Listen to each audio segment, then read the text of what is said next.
Buenas noches a toda la comunidad VM. Mi nombre es Mauricio Figueroa, candidato a la presidencia estudiantil. En esta ocasión quiero compartir con todos ustedes mi perspectiva sobre la transición democrática que ha tenido nuestro país en los últimos 100 años. En todo este tiempo sobresale un periodo, el cual definiría la vida democrática de nuestro país y que a la postre daría una revolución. El propósito de mi discurso es entender el proceso democrático de un México que ha vivido demasiados cambios electorales a lo largo de toda esta vida. De un México que también se ha visto lastimado por las luchas sociales y las represiones consecuentes de las mismas, así como la corrupción en todos los aspectos. Pero también de un México que ha sabido elegir a sus gobernantes de una forma libre y democrática, y que al día de hoy aspira a una transición gubernamental, con una visión moderna del panorama político y social, pero sobre todo que aspira a la libertad. El general Porfirio Díaz ascendió al poder tras levantarse en armas, con la finalidad de evitar la reelección del actual presidente Benito Juárez. En esta transición del poder hubo una gran tensión entre liberales y conservadores.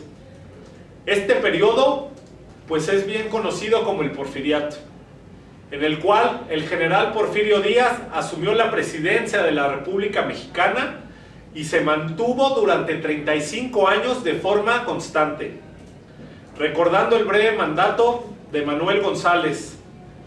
En este periodo se extinguió una inversión muy importante de la industria ferroviaria.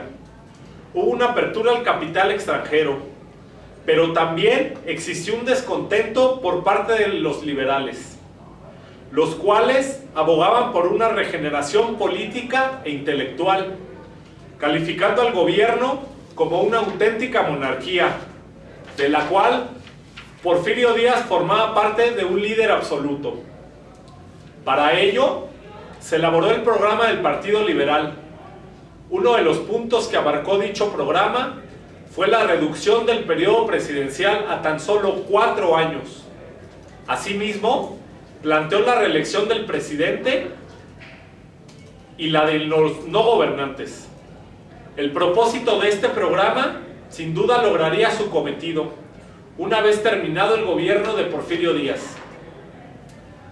Pues bien, ante los ojos de la opinión pública internacional, particularmente de los norteamericanos, Díaz era visto como un líder político que luchó contra el interés del pueblo, dotado de un heroísmo y veracidad en sus discursos, característicos de los grandes líderes. Esta imagen que fue construida será recogida en una famosa entrevista que sostuvo con algún periodista mexicano y también norteamericanos, de apellido Kliman, el cual pues manifestaba una fiel lealtad al general Porfirio Díaz.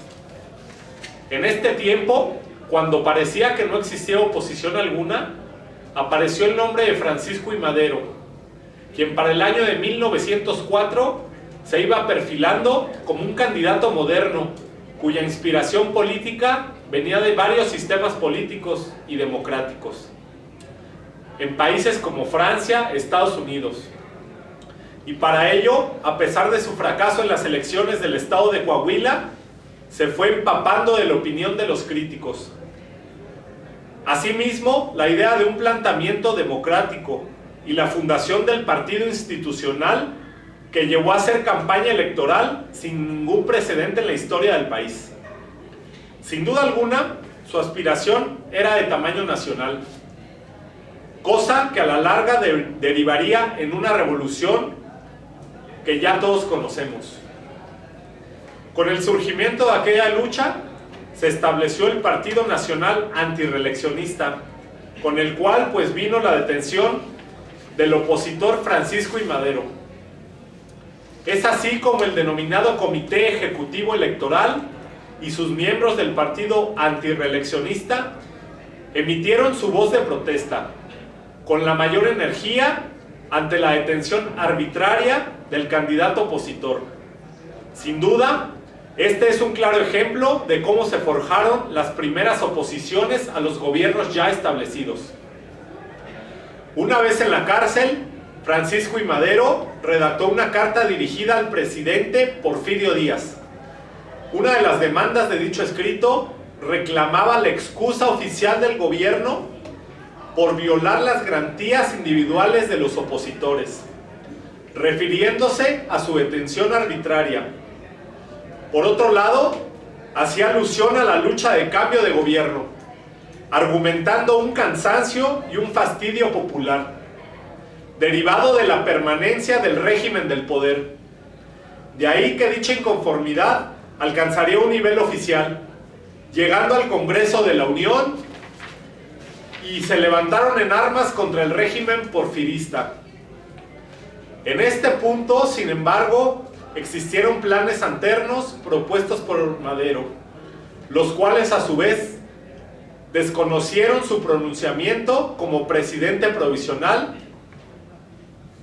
A este se le llamó un plan felicista, el cual propuso que la conformación del gobierno provisional se veía sometido a elecciones oficiales en donde existieran otros candidatos, y necesariamente uno solo. Otro de los planes que reclamó la acción de Madero en plena lucha revolucionaria fue el Plan de Ayala, cuyo principal promotor fue Emiliano Zapata, otro líder revolucionario quien argumentó una contradicción en la acción de Madero. Este plan también estableció un necesario proceso electoral post-revolucionario. Finalmente, el plan de la empacadora, el cual denunciaba la excusa de la guerra como único elemento del que se valió Madero, no solo para donde los miembros del partido presentaron varias irregularidades en cuanto a las elecciones de aquel año. Estamos hablando del año de 1910. A partir de entonces, el lema oficial de la oposición fue la conocida frase de sufragio efectivo, no reelección. Pero regresando al tema de Porfirio Díaz, el reclamo hacia su gobierno era que llevó a cabo un plan oficial conocido como el Plan de San Luis Potosí, en el cual pues se defendieron varios puntos en aras de las elecciones de 1910, uno de los cuales planteó el anular las elecciones para presidente de la República y para gobernantes de los estados. Otro desconoció el gobierno del general Porfirio Díaz, argumentando el no tomar en cuenta el voto popular. Finalmente se declaró como usurpador al gobierno del general Díaz, en donde Madero se declaró presidente provisional, facultado para hacer frente al régimen porfirista. Es así que después de todos esos pronunciamientos postrevolucionarios, llegamos a un momento histórico para nuestro país y su democracia: la promulgación de la política, de la Constitución Política de los Estados Mexicanos.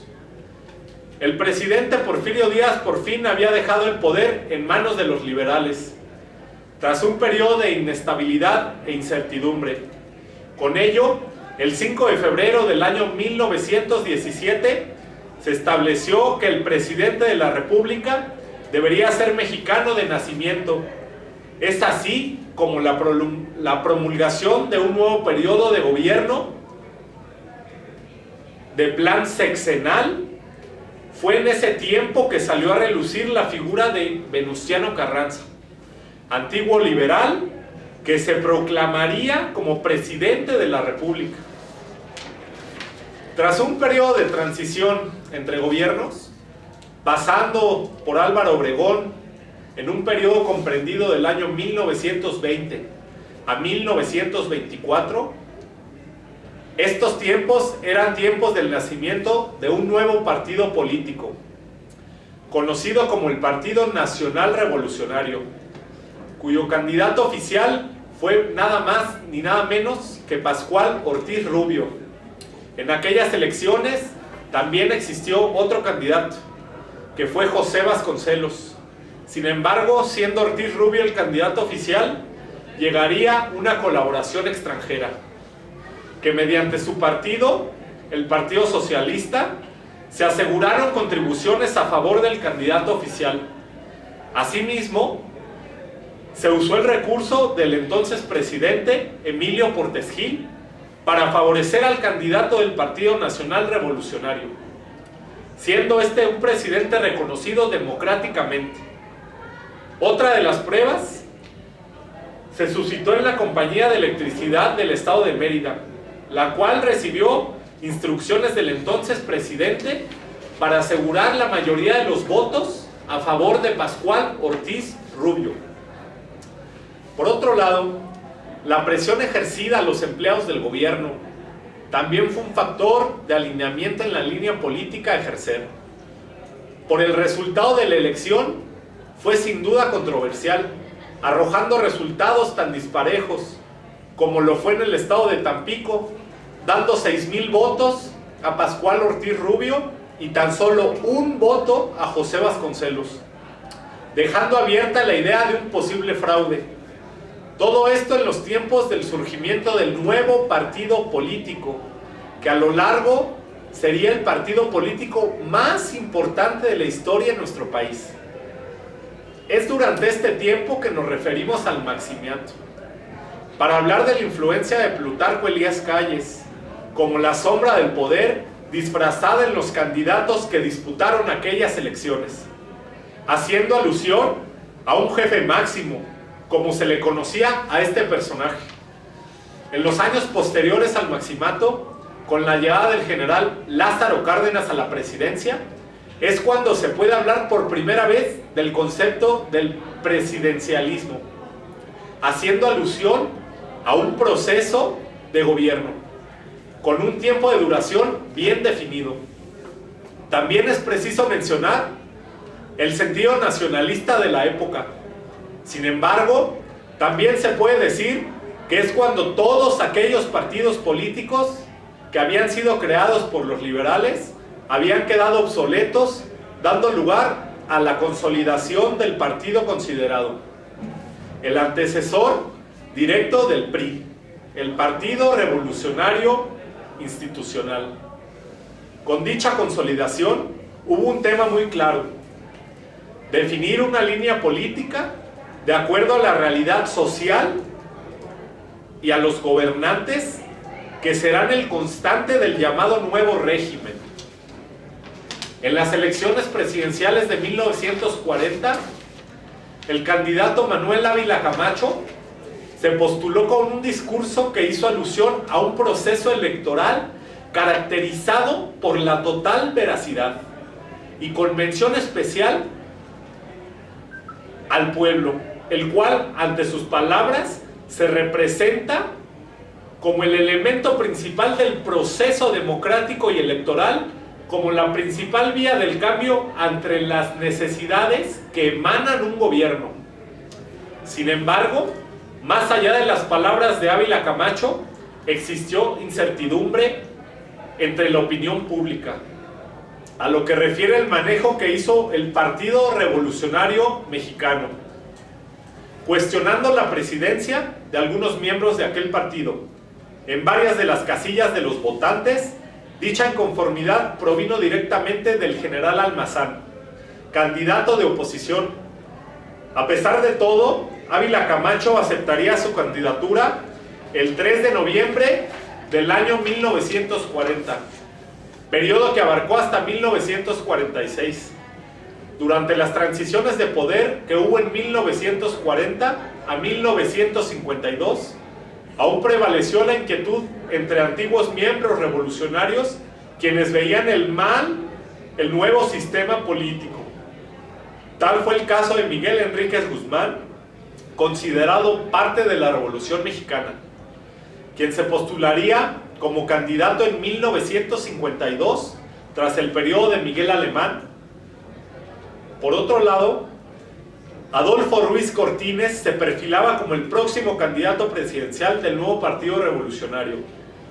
Durante su discurso de postulación, esto en el año de 1951, Ruiz Cortines mencionó que para la revolución la patria es una sola.